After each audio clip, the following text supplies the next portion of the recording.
Before we can pack away the Gazelle, we first have to remove the Rainfly.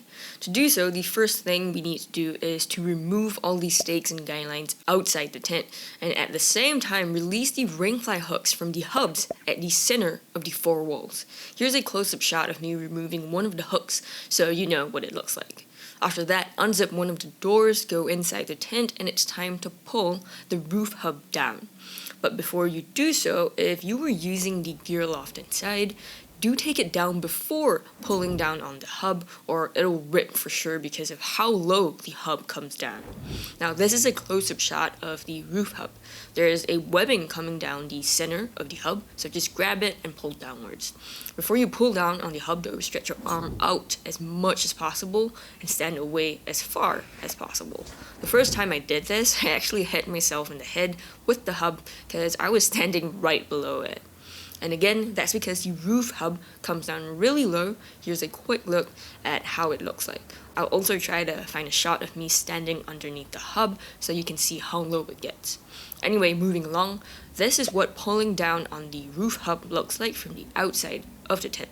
After that, head back outside the tent and then collapse one of the walls of the tent to relieve the tension on the roof poles. And then taking out the 4 Rainfly poles from the 4 corners of the tent becomes really easy. I didn't even have to use any strength at all to do so. If you don't first collapse one of the walls, there will still be a lot of tension in the Rainfly poles, and they may break if you try to force it out like that. Once you've managed to get the Rainfly off the top of the tent, it's time to take down the tent body of the Gazelle. This is actually more straightforward than when we were removing the Rainfly. With one wall already pushed in, just do the same with the second wall, then the third wall, and then finally the last wall, and I didn't have any issues with any of them. One tip that I saw in the instructions is to zip up all the windows and doors before pushing the walls in, and this is to prevent any tangling of the poles, so I recommend you do that. Now to pack away the entire tent, first pick up all the 4 corners of the tent and fold them together. I recommend using as little strength as possible, like what I'm doing here, and do not force the folding if it can't seem to fold a certain way, because you may break the poles by trying to do so. Before rolling up the tent and pushing the air out, I recommend undoing a part of the floor so that the air will come out more easily. The floor is actually stuck to the tent body via a super long Velcro all throughout the entire tent, so I thought that this was super neat and very user-friendly. The air comes out really easily after that, and it took me literally less than 20 seconds to compress the tent down. Then grab the compression strap that came with the tent and use that to tie it back up, and it should go back into the carry bag pretty easily. Take note that the carry bag doesn't exactly unzip all the way.